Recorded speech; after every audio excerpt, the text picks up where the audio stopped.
სენაკის რადიო.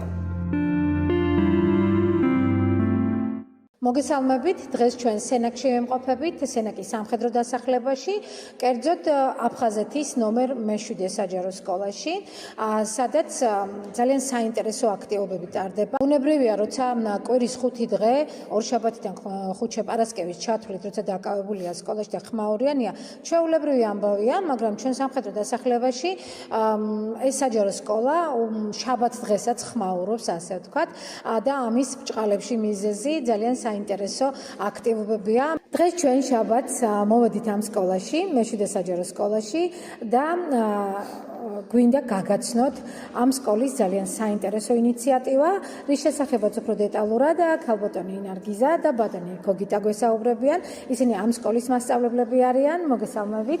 პირველ რიგში მაინტერესებს თქვენი სკოლის შესახებ გავაცნო ინფორმაცია ჩვენს რადიო მსმენელებს. გისმენთ დიდი ყურადღებით. ჩვენი სკოლა, დევნილთა სკოლის სახელწოდებით დაარსდა 1996 წელს. შემდეგ შეიცვალა სახელწოდება და აფხაზეთის მე-7 საჯარო და ბოლოს ჩვენი კურსდამთავრებული ცხინვალის ომს შეეწირა და მიენიჭა თემურ ბოგუჩავას სახელი. ამდენად დღეს ის იწოდება თემურ ბოგუჩავას სახელობის აფხაზეთის მე-7 საჯარო სკოლა, სადაც დევნილებთან ერთად ამ კომპაქტურ ჩასახლებაში ცხოვრობენ ადგილობრივი ოჯახები და მათი შვილებიც სწავლობენ ამ სკოლაში. კონტინგენტი თუ გაინტერესებთ 208 მოსწავლეა, დღეს 209 მოსწავლეა დღეს მდგომარეობით და გვაქვს ყველა პირობა შექმნილი იმისათვის, რომ უპირველეს ყოვლისა მაღალ დონეზე ტარდებოდეს გაკვეთილები, სასწავლო პროცესი, რაც უმთავრესია სკოლისათვის და ხედავთ, რაოდენ კარგი სპორტული დარბაზი გვაქვს, სლოვაკეთის საელჩო მისახსოვრა ეს თავისი დაფინანსებით, ასევე გასახდელი ცალკე გოგონებისთვის და ცალკე ვაჟებისთვის ისევ სლოვაკეთის საელჩოს პროგრამა არის. სპორტის მასწავლებელი გახლავთ გოგიტა გოგია, რომელიც ჯანსაღი ცხოვრების წესით ცხოვრობს და თავის მოსწავლეებსაც, რა თქმა უნდა, აზიარებს ამას, მათთან ერთად არ ეზარება არც ერთი წუთით თანამშრომლობა და აიტაცა ეს ბავშვები და ჩართო თავის, ასე ვთქვათ, ყოველდღიურ საქმიანობაში. გაკვეთილების შემდეგ ის 5 დღე თქვენ რომ აღნიშნეთ, ბავშვები მოდიან დღის მეორე ნახევარში, ვარჯიშობენ ფრენბურთში, კალათბურთში, ასევე მაგიდის ჩოგბურთში და ასეთი რამ გვაქვს დღეისათვის. ძალიან სასიამოვნოა, როცა სკოლის ადმინისტრაცია პედაგოგის ამ ინიციატივას ყოველთვის პოზიტიური განწყობით ხვდება ჩართული ამაში და მოდით გოგიტა ვისაუბროთ იმაზე, თუ როგორ გაგიჩნდა იდეა, რომ აი მაგალითად შაბათს დღეს ესეთი აქტივობა გაგეკეთებინა და გეგეგმა და რამდენად აიტაცა სკოლამ, მასწავლებლებმა, მშობლებმა და თვითონ ბავშვებმა. მოგესალმებით, მე ვარ ფიზიკური აღზრდისა და სპორტის მასწავლებელი, ასევე ვასწავლი ჭადრაკს პირველ-მეორე კლასში. სტანდარტულად ორშაბათიდან პარასკევის ჩათვლით მუშაობდეს, არა გასაკვირი და როგორც ყველა სკოლაში გაკვეთილები ტარდება, ჩვეულებრივ სტანდარტულად. გაკვეთილების შემდეგ დაახლოებით 1 საათი რჩებით და გარკვეული სპორტული აქტივობები გვაქვს. შემდეგ სკოლის ადმინისტრაციასთან ერთად, მასწავლებლებთან ერთად, სამოქალაქოს მასწავლებელიც ასევე მინდა აღნიშნო, აქტიურად იყო ჩართული დირექტორი, რომელიც ყოფილი სპორტსმენია მძლეოსანი. ერთად წამოვიდა ეს ინიციატივა, რომ რაღაცა мотиваციის, ამაღლების მიზნის და გარკვეულწილად ბავშვების, მშობლების, თემის წარმომადგენლების და მასწავლებლების კიდევ უფრო დაახლოების მიზნის, ჩართულობის მიზნის და ერთ გუნდად შეკრის მიზნით რაღაც აქტივობა დაგვეგებმა და აი შაბათობით გვაქვს მშობელთა და მოსწავლეთა ჩართულობა, სადაც ბავშვები, მოსწავლეები, მშობლები, თემის წარმომადგენლები ერთად არიან დაკავებული სპორტული აქტივობებით. ჩართულობა საკმაოდ მაღალია, მოდიან ჭადრაკის სათამაშოდ ბავშვები მშობლებთან ერთად, მაგიდის შოგურს თამაშობენ, ფრენბურთს თამაშობენ დარბაზში. ამ აქტივობებში ასევე აქტიურად არიან ჩართული სხვა მასწავლებლებიც, სამხედროს მასწავლებელი ბატონი მალხაზი მინდა აღნიშნო, ინგლისურის მასწავლებელიც მაგიდის შოგურს თამაშობს. ბიოლოგიის მასწავლებელი, რა თქმა უნდა, ჩვენი დირექტორის დღეს არ არის სხვა აქტივობა კიდე სკოლას და გასულები არიან გარკვეული მიზეზების გამო. ზოგადად იდეა როგორ გაგიჩნდათ, რომ მაგალითად შაბათი დღე დაგეტვირთათ და შაბათსაც შეხვედროდით მშობლებთან და მასწავლებლებთან ერთად მოსწავლეებს. თვითონ ინიციატივა როგორ საიდან მოდის? ინიციატივა ეს მუშაობის პროცესში თვითონ წამოვიდა იდეები. შაბათი დღე არის დასვენება, მეტნაკლებად ყველა ისვენებზა ცალია ყველა სკოლაში მოსასვლელად. ბავშვების ნაკლებად არიან დატვირთული მეცადინეობით და ეს შედარებით ისეთი მოსახერხებელი დღე იყო ყველასთვის, რომ ერთი დღე დაეთმოთ სკოლაში მოსასვლელად და თავიანთ შვილებთან ერთად, თავიანთ ახლობლებთან ერთად ჩართულიყვნენ სასკოლო აქტივობებში. და დაახლოებით რამდენი ხანია ეს აქტივობა ხორციელდება? შარშან დავიწყეთ ეს აქტივობა, როგორც ასე მოსწავლეებთან ჩვენ დამატებითი მუშაობა სულ გვაქვს, რაც მუშაობ, მაგრამ მშობელთა ჩართულობის იდეა წამოვიდა შარშან და შარშან დავიწყეთ უშუალოდ ამ მიმართულებით მუშაობა, საკმაოდ ეფექტური გამოდგა და გრძელდება ეს ყოველ შაბათ დღეს აქტიურად ვარ ჩართული სპორტულ საქმიანობაში.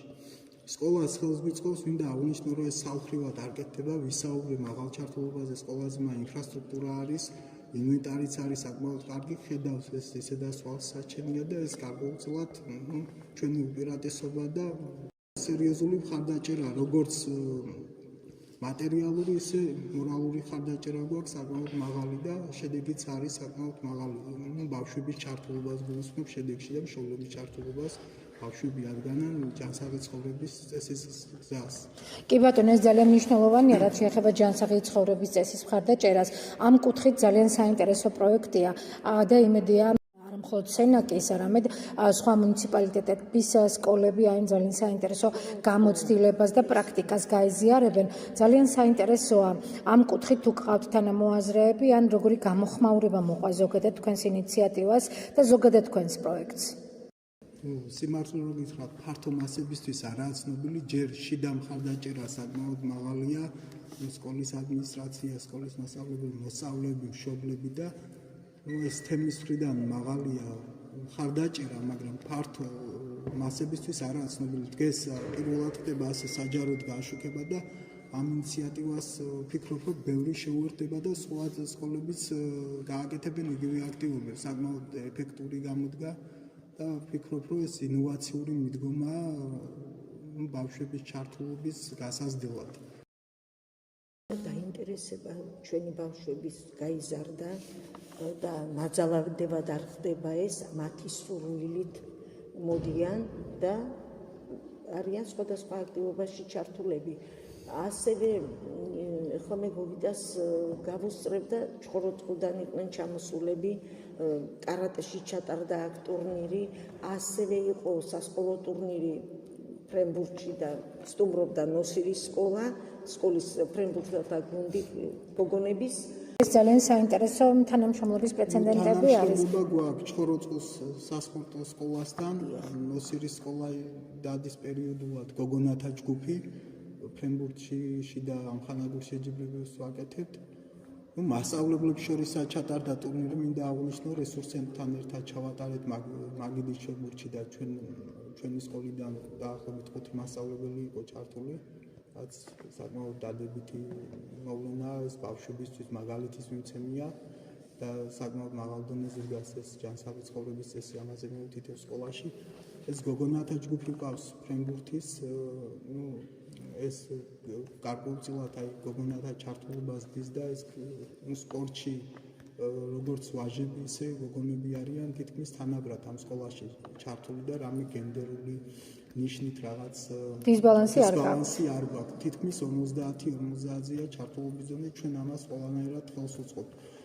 ორი ჩოგუნთის მაგიდა გვაქვს, ერთში თამაშობენ ვაჟები, მეორეში გოგონები, იმიტომ რომ დისბალანსი არ დაირღვეს და ორივესთვის იყოს თანაბარი ხელმისაწვდომობა. ბავშვებთან ერთად უფროსებიც რა თქმა უნდა არიან ჩართულობის შესაბამისად. რა მაინტერესებს, აი სანამ აქტივობა დაიწყებოდა, მანამ რა თქმა უნდა მონაცემები ერთგვარი სტატისტიკა გაქვთ, ხომ?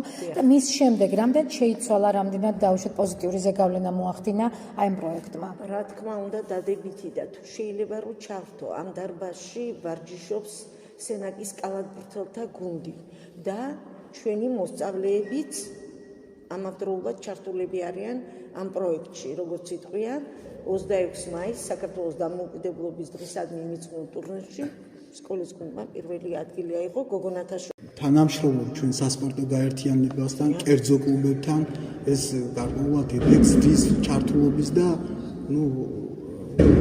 გაცილებით უკეთესია თანამშრომლობა შედეგის მიღწევა სასპორტო გაერთიანების გუნდებთან თანამშრომლობ ფეხბურთის გუნდთან, მაგიდის შობლთან, მე პერიოდულად წვნელებს უკავშირდები და კონსულტაციებს გავდივართ კონკრეტულ სახეობებში.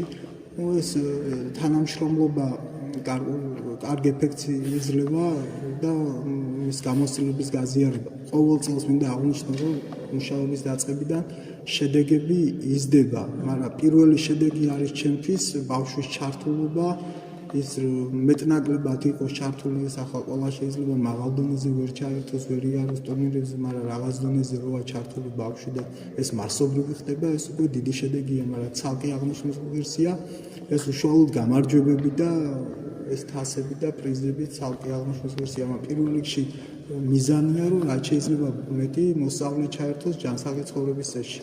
ყოველ წელს იზრდება ჩართულობა, სახეობებსაც ვამატებთ, რომ არჩევანი იყოს მრავალფეროვანი და რაც შეიძლება მეტი აქტივობა ქონდეს აი ბავშვებისთვის, სხვადასხვა ინტერესის ბავშვისთვის მორგებული.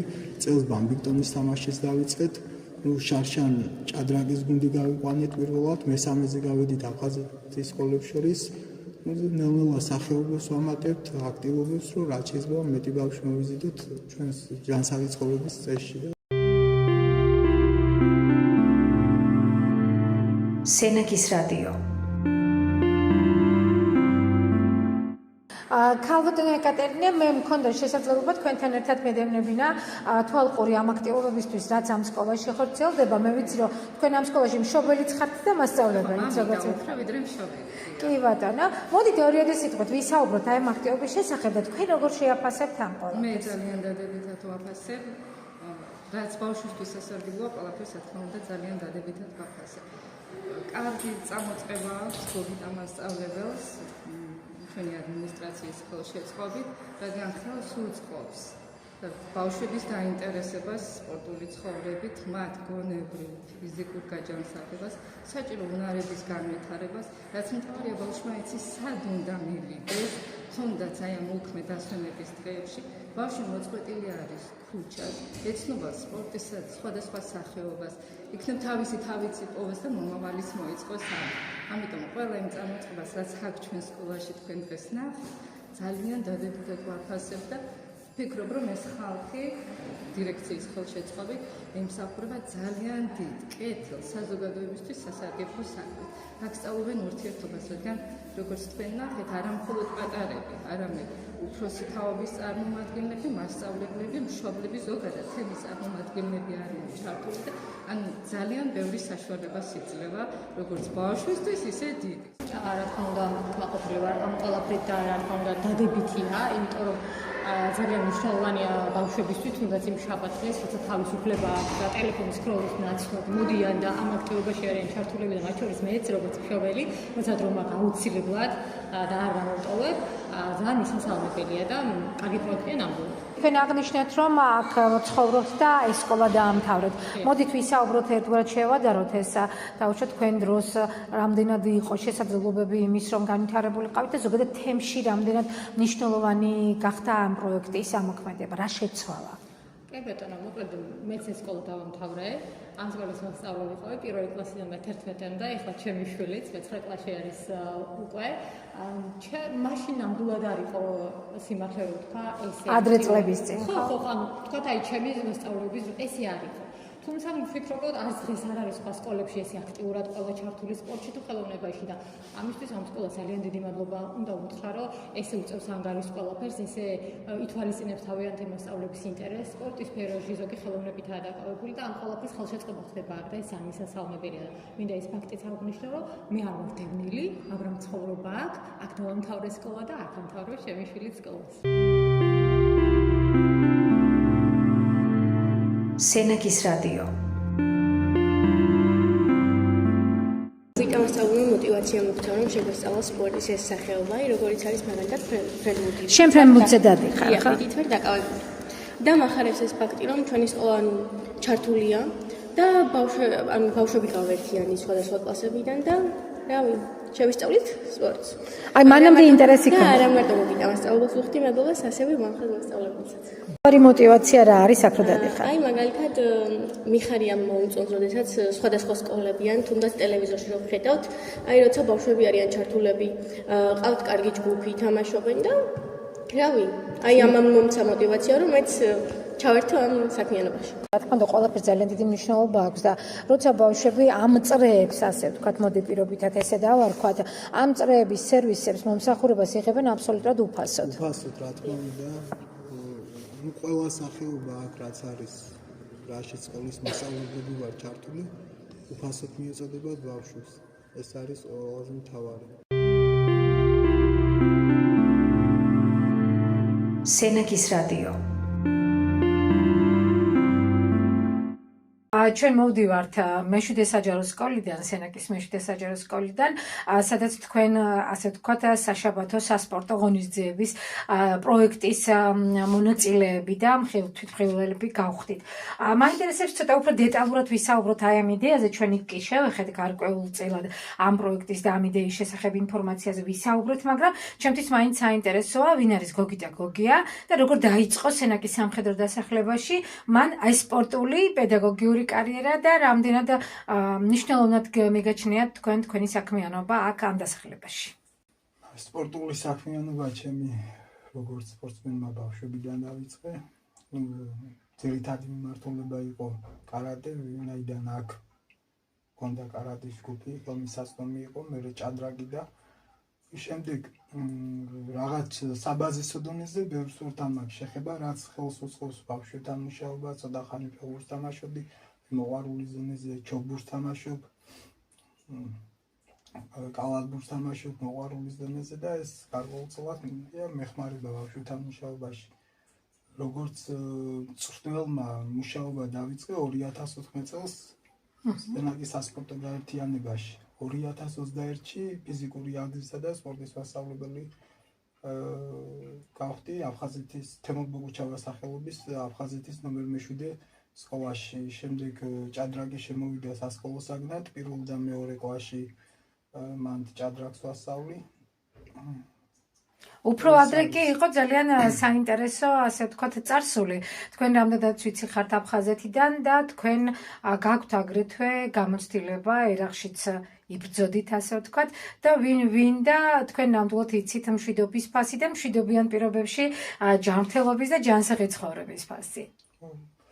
1993-დან რაზდემულებით გადმოვედით აქეთ, ამ დასახლებაში ვცხოვრობ. რავი, ასე რომ ვთქვათ, ამ დასახლების პულს ვგრძნობ. იგი შემდეგ ვიყავი ჯარისკაცი, რა სამშვიდობო მისიაში ზრუნავდი მონაწილეობას. იქიდან ჯარის შემდეგ აქტიურად შევდექი სპორტულ საქმიანობას, რაღაც პერიოდი როგორც მოხალისე, ისეც მუშაობდი ბავშვებთან, მანამდეც როგორც მოხალისე, ისე მყავდა ჯგუფები და შემდეგ უკვე დავიწყე საჯარო სამსახურის მუშაობა სასპორტო გაერთიანებაში, შემდეგ აფხაზეთის ნომერ 7 საჯარო სკოლაში. საინტერესოა ბავშვებთან ურთიერთობა რაც გაძლევთ თქვენ როგორც პიროვნებას და როგორც პედაგოგს. ბავშვებთან ურთიერთობა მოეგ გარკვეულწილად სიამოვნებს და ეს ერთი და საკმაოდ საინტერესოა, იმიტომ რომ ბავშვებისგანაც სწავლობ ბევრ რამეს, ჩვენ ურთიერთობას უზიარებთ ერთმანეთს. რა თქმა უნდა, როცა საქმეა გასაკეთებელი, მაშინ მიდგომების საქმიანია და მუშაობ ბავშვებთან ერთად. ბავშვებს მიმართულებებს ვაძლევ, თავის ნიჭიდან გამომდინარე ვცდილობ რომ ჯგუფებში გავგზავნო, ფეხბურთში, მაგიდის ჩოგბურთში, ჭადრაკში, კალათბურთში. შემდეგ იქ დაგროვილ ცოდნას ბავშვები აზიარებენ სკოლაში. ასე რომ ცოდნის გაცვლაც ხდება, ურთიერთობები საკმაოდ საინტერესოა, რაც მუშაობასაც უწყობს ხელს ბავშვების გარდა, აქ ვცხოვრობ ამ თემში, სამხედრო დასახლებაში, რომელიც არის ძირითადად დევნილები დასახლებული. თითქმის ყველა მშობელთან, ბავშვის წარმომადგენელთან მეგობრობ, ესეც ხელს უწყობს ჩვენს მუშაობას, უფრო ნდობა მაქვს.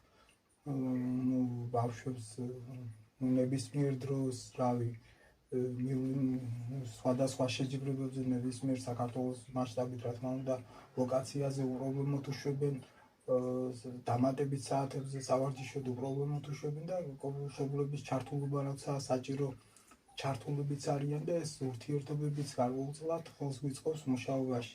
პრინციპში მშობლების ჩართულობა ნდობა, რა თქმა უნდა, ძალიან მაღალი ხარისხით რომ არის. ჩვენ უკვე ამ სკოლაში ვნახეთ თქვენ და მის დამოკიდებულებას და ვფიქრობ, რომ სამხედრო დასახლებაში ესეთი ადამიანის არსებობა ყოფნა უკვე ძალიან დიდი საჩუქარია. თვითონ ახალგაზრდების ჩართულობა რამდენად მაღალია და რამდენად აინტერესებთ ზოგადად ამ სპორტი. მარტო სპორტზე ხო არ არის საქმე, რომ მაინც და მაინც ან ფეხბურთი თამაში ვისწავლო, ან ფრენბურთი და ასე შემდეგ. ეს სხვა რაღაც ჯანსაღ საზოგადოებას უყრის საფუძველს, ხო? ფაქტიურად ამ მიმართულებით არის მიმართული თქვენი მუშაობაც. ჩვენ პირველ რიგში არ ვაკეთებთ სპორტულ შედეგებზე აქცენტს, ვაკეთებთ ცხოვრების ჯანსაღზე, სკოლის თემის გაერთიანებას და ახლოვებას, როგორც ერთი გუნდი. მშობლებთან ერთად მასწავლებლები არიან ჩართული, დირექტორი ჩართულია, ამ ღონისძიებებში და ეს გვაერთიანებს ჩვენ მთელს თემს, სკოლას და როგორც გუნდი ისე კრავს ერთად მუშაობთ ამ შაბათ-დღეს დასვენების დღეა სხვებისთვისაც ჩვენთვისაც და მივდივარ სკოლაში და ამ აქტივობებში ვარ ჩართული, მეგობრებსაც ვიძენთ, უფრო ვეცნობით ერთმანეთს და თან ჯანსაღი ცხოვრებით ვკავდებით. საკმაოდ მრავალი მიმართულებით ვითარდება ამ მხრივ სკოლა. მინდა აღნიშნო ასევე ის, რომ ბავშვი როგორც მოსწავლეები, მშობლებთან მეგობრობდა 30-წლიანი თანაცხოვრების შედეგია ეს კოლექტივიც თითქმის კოლექტივის ყველა წევრი სკოლის დაარსების დღიდან მუშაობს სკოლაში, ძირითადი ნაწილი არის ამ დასახლების წარმომადგენელი და 30 წლის განმავლობაში საკმაოდ კარგად შეიკრა კოლექტივი და საკმაოდ კარგი ურთიერთთანამშრომლობა გვაქვს ერთმანეთთან. ნდობას თქვენი მიმართ ძალიან დიდია. ერთმანეთის მიმართ ნდობა მაღალია, აქტივობებში ერთმანეთს ხელს უწყობთ. დღეს ნაწილი იყო პედაგოგების მოსული და ჩაერთო თავის მხრივ აქტივობებში, ნაწილი სხვა ღონისძიებებშია წასული გარეგონიზება კიდევ ერთი სკოლას. შედარებით დღესაც იყო აქტივობა, მაგრამ სხვა დღეებში გვაქვს უფრო მეტი ჩართულობა პედაგოგების და ბავშვების. ძალიან სასიამოვნო. თქვენ მიმართ, როგორც მასწავლებლის პიროვნების მიმართ ძალიან მაღალია სამხედრო დასახლებაში ნდობა და რაღაცა ძალიან სერიოზული კეთილგანწყობა. თქვენ როგორ ფიქრობთ, თქვენი ყველაზე მთავარი, ასე ვთქვათ, მიღწევა ან თქვენი ღირებულებები რა არის თქვენი მუშაობის განმავლობაში და როგორ ფიქრობთ, რატომ? 1993 წლიდან როგორც აღნიშნე ცხოვრობ აქ, მთელი აფხაზეთის შემდეგ აქ ვარ, მოსწავლეობა და შემდეგი ცხოვრების ეტაპები აქ გავატარე, საკმაოდ უშუალო ურთიერთობები მაქვს როგორც ბავშვებთან, ისე მშობლებთან და იმ ცხოვრებას ვიზიარებ, რასაც აქ მცხოვრები მოსახლეობის დიდი ნაწილი სკოლის გარდა გარეთ ჩვეულებრივ ურთიერთობები მაქვს ადამიანებთან, საღამოობით ფეხბურთს თამაშობთ, დომინოს თამაშობთ, არის ჯგუფები, რომლებიც იკრიბებიან ჭადრაკს თამაშობენ, იქაც ვარ ჩართული. სკოლის გარდა სათემო განათლების ცენტრში მუშაობდი სხვადასხვა პროექტებზე და იქიდანაც აქტიური ურთიერთობები მიწევდა აქ მოსახლეობასთან. სამხედრო სამსახურშიც ყავდა აქედან რამოდენიმე ამ დასახლებიდან თანამშრომელი და შესაბამისად განვითარდა ჩვენი კარგი ურთიერთობები ამ უშუალო ურთიერთობებიდან გამომდინარე. ვფიქრობ, რომ ესეთი ადამიანების ცალკეული პიროვნებების აქტიურობა საზოგადოების განვითარებას ყოველთვის უწყობს ხელს და სამხედრო დასახლებაში მით უმეტეს თქვენი ასეთი ტიპის ჩართულობა ქმნის იმის რესურსს, რომ შესაძლებლობები მეტი ქონდეს ახალგაზრდებს, ხო? თქვენ ცხოვრებაში ყველაზე მთავარი მონოპოლარი რა არის? როგორ ფიქრობთ, რა არის ის, რითაც თქვენ ამ წუთამდე ხართ განსხვავებული ადამიანი? ბევრი ფაქტორია, ერთს ვერ დამოვყოფ. ჩვენ გვაძლიერებს პირველ რიგში ოჯახიდან უნდა მოდიდეს ხელშეწყობა, მერე მეგობრები, სამეზობლო თანამშრომლები, ის თემი სადაც ცხოვრობ და თუ რამეს აღწევ, როგორც დღესაც გამოჩნდა, მაგრამ რამეს თუ ვაკეთებ, ყოველთვის ხარდაჭერას ვცნობ და ეს ვფიქრობ თავარი მონაპოვარია, რაც ყველაფერში ხელს მიწყობს. მომავალშიც თუ უკავშირებთ სამხედრო დასახლებას, სენაკს ზოგადად თქვენს ასე ვთქვათ პიროვნულ განვითარებას და ზოგადად თქვენს მუშაობას. სოხუმში ვარ დაბადებული.